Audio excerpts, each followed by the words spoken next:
Do you ever come home and the silence just hits you? Like it's too quiet. Exactly. Too quiet. No one in the kitchen, no noise, just you. And some people love that. They're like, finally, peace. And some people hate it. They feel lonely right away, And some people, they don't even know how they feel about it. which is very relatable, honestly. Very.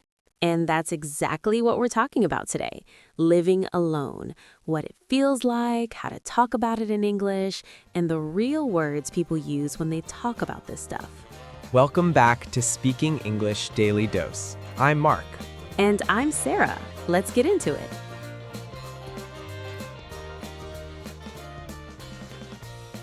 So, Sarah, do you live alone? I do, yeah. I have my own place now. It's small, but it's mine. Nice. How do you feel about it? Honestly, some days I love it. I can do whatever I want, whenever I want. Like eat cereal at midnight. Exactly like that. No judgment. That's the dream. But some days it feels a little empty, Like I come home after a long day and there's nobody to talk to. Yeah, I get that. When I was living alone, that was the hardest part for me too. The evenings felt long. The evenings, yes, that's the thing. Mornings are fine, you're busy, but evenings, You just sit there and think too much. way too much.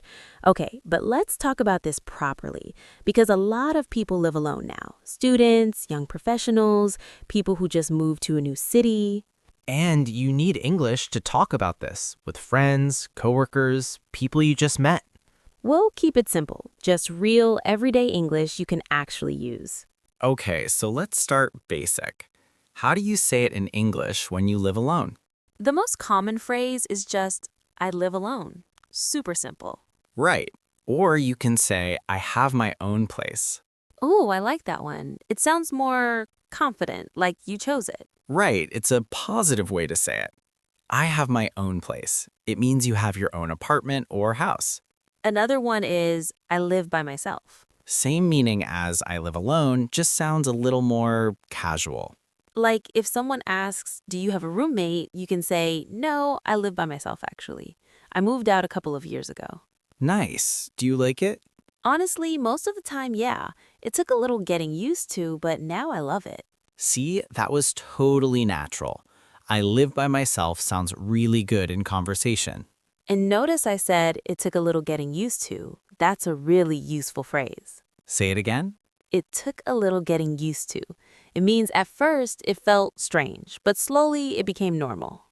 Oh, like when you start a new job and everything feels weird at first? Exactly.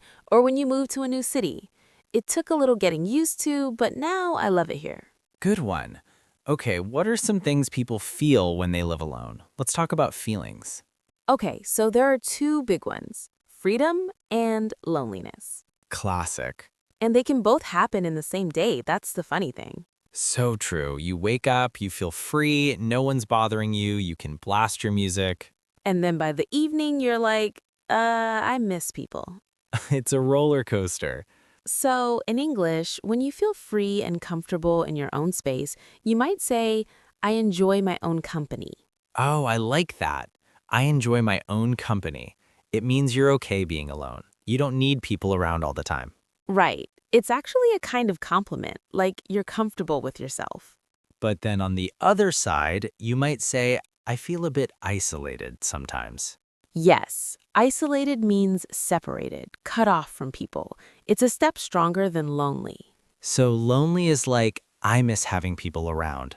Isolated is more like, I feel completely cut off. Good comparison. And there's a softer phrase too. I get a little homesick sometimes. Oh yeah, especially if you moved away from your family. Homesick means you miss home, miss your family, your old neighborhood, the food, the sounds. The sounds, yes. Okay, I never lived far from my family, but when I imagine it, I think I'd miss the noise of a full house. Exactly. It's weird, right? The thing that used to bother you, noise, mess, people in your way, you start to miss it. Funny how that works. Okay, let's practice. Think about this for a second. If someone asks you, what's the best thing about living alone, what would you say? Think of one good thing. Use simple English. Something like, the best thing is the freedom, or I love that I can come home and just relax. Or even, I enjoy having my own space. Try it. Say it out loud. Seriously, pause right now if you need to. We'll wait. Pause. Good. Now the second question. Is there anything hard about living alone? And you can answer honestly. You might say, sometimes I feel a bit lonely, or I miss having someone to talk to in the evenings. Both are totally natural and real. Okay, let's do a short scenario. Imagine you just made a new friend. You're getting coffee together for the first time. They ask you about your living situation. Ready? Yeah, go ahead. So, do you live with family or do you have your own place? I actually live alone. I moved out about a year ago. Oh, really? Do you like it? Yeah, I do. I mean, it took some getting used to, but I enjoy having my own space. I totally get that. Do you ever feel lonely, though? Honestly, sometimes, yeah. Evenings can be a bit quiet, but I've gotten used to it. That sounds really natural, right? No big vocabulary, just real sentences. And notice Mark used a lot of the phrases we talked about. I live alone. It took some getting used to. I enjoy having my own space, all in one short conversation. There's another phrase I hear a lot. I have my own routine now. Oh, yes. When you live alone, your routine becomes really important. Because no one is setting the schedule for you. You decide when you eat, when you sleep, when you clean. Which sounds amazing until you realize you haven't cleaned in 2 weeks. Speaking from experience? Totally not. Anyway, I have my own routine. That's a great phrase. It shows you're independent, you're organized. And here's another one. I appreciate my alone time. Alone time, that's a noun phrase. It means time by yourself, time to recharge. Introvert people especially love this one. I really appreciate my alone time after a long day. And if someone asks why you like living alone, you can say, it gives me time to recharge. To recharge, like a phone battery, you need quiet time to get your energy back. Perfect image. Okay, let's talk about how to use all of this in small talk, because sometimes people ask about your home situation without warning. Right, like at work, at a party, or when you first meet someone. So how do you start a conversation about this topic? Easy opener, are you from here originally or do you live nearby? And if someone asks you, do you live alone? A great response is just to answer simply and then add one detail. Like, yeah, I live alone. I moved here for work about 2 years ago. You answered the question and gave them something to ask next. Right, that's the key to small talk. Give them a little hook, something to follow up on. And if you want to ask someone about their situation politely, you say, do you have a roommate? Or do you have your own place? That's a nice way to ask. It doesn't assume, it gives both options. Let's do one more scenario. This time, you're chatting with a coworker during lunch. Hey, do you live far from here? Not too far, no. About 20 minutes by metro. Nice. Do you have flatmates or do you live alone? I live alone, actually. It's just me. Oh, cool. I could never live alone. I'd go crazy from the silence. I understand that. Honestly, it was strange at first, but now I kind of love it. I get to do things my way.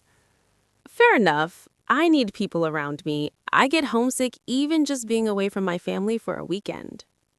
See how natural that was? No pressure, no big words, just talking. And notice Sarah said, I get homesick even just being away for a weekend. So you can use homesick not just for home, but for family, friends, anyone you miss. Let's practice agreeing and reacting. These are so important in conversation. Someone says, living alone is the best thing I've ever done. How do you react? You can say, oh, totally, I completely agree. Or, yeah, I feel the same way. Or even just, that's so true. And if you want to add your own experience, you say, same here, actually. I really value my independence. Or, I know what you mean. I used to live with roommates and it was so stressful. That one is great because you're agreeing and adding a reason.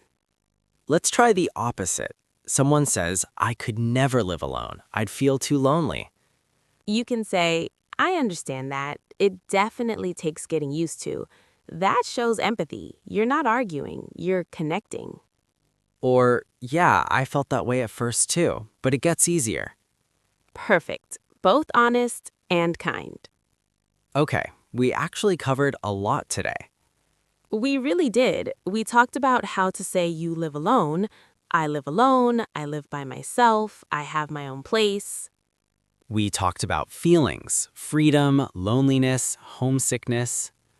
In some really nice phrases, it took getting used to, I enjoy my own company, I appreciate my alone time, I have my own routine. Plus, 2 real conversations, the coffee shop one and the coworker one. And how to agree and respond in small talk. See, that was a full English lesson without it feeling like one. That's the goal. Okay, real talk for a second. You don't need to remember every single phrase from today. Right. Don't put pressure on yourself. Pick 1 or 2 phrases, maybe I live by myself and it took a little getting used to. Use those this week in a real conversation, in your head, when you're writing in English, whatever works for you. The more you use them, the more natural they become. That's just how language works. And honestly, even just listening to this kind of English helps. You're training your ear right now. So give yourself credit for that. Actually, before we go, let's do a quick run through of everything we picked up today. Not like a list, just let's talk through it. Yes. Okay, so the first ones were the basics. How do you say you live alone? I live alone. Simple. Or I live by myself. And if you want to sound a little more confident about it, I have my own place. love that one. Okay, what about when something felt strange at first, but now it feels normal? It took a little getting used to. Say it one more time slowly. It took a little getting used to. Beautiful. Now, if you're comfortable being alone, like you actually enjoy it, I enjoy my own company. and if you need quiet time to recharge, to get your energy back, I appreciate my alone time. or you can say, I need some alone time. Both work. What about the feelings? We had a few good ones. Right. So freedom, that's the positive one. The feeling of doing what you want when you want. Then lonely, you miss having people around. It's a soft, quiet feeling. Then isolated, a little stronger, like you feel cut off from everyone. And homesick, you miss home, your family, the people and places you grew up with. And you can say, I get a little homesick sometimes. Very natural. What about the routine one? Oh, yes, I have my own routine now. Means you've built your own schedule, your own way of doing things. Very independent. And the recharge phrase? It gives me time to recharge. Like a phone battery, quiet time fills you back up. I also liked, I get to do things my way. Oh, that's a good one. It means you have control. You make the decisions. Nobody is telling you what to do. Very empowering. And for small talk, if someone asks about your living situation, remember, answer simply, then add one small detail. Like, I live alone. I moved here for work about 2 years ago. One answer, one hook. That's all you need. Okay, I think that covers everything. That's actually a lot of vocabulary for one episode. It really is, and it all came up naturally. We weren't just listing words. That's the best way to learn them. In context, in a real conversation. All right, that's it for today's episode of Speaking English Daily Dose. If you live alone, or if you've lived alone before, tell us in the comments, what's the best part? And what's the hardest part? We love reading your answers. Seriously. And if you have a question about English, any situation, any word, anything confusing, drop it in the comments too. We might make a whole episode about it. Also, if this helped you today, hit subscribe. It really does help the channel. And share it with one friend who's learning English. Just one. That's all we ask. See you next time. Take care, everyone. Bye. Bye.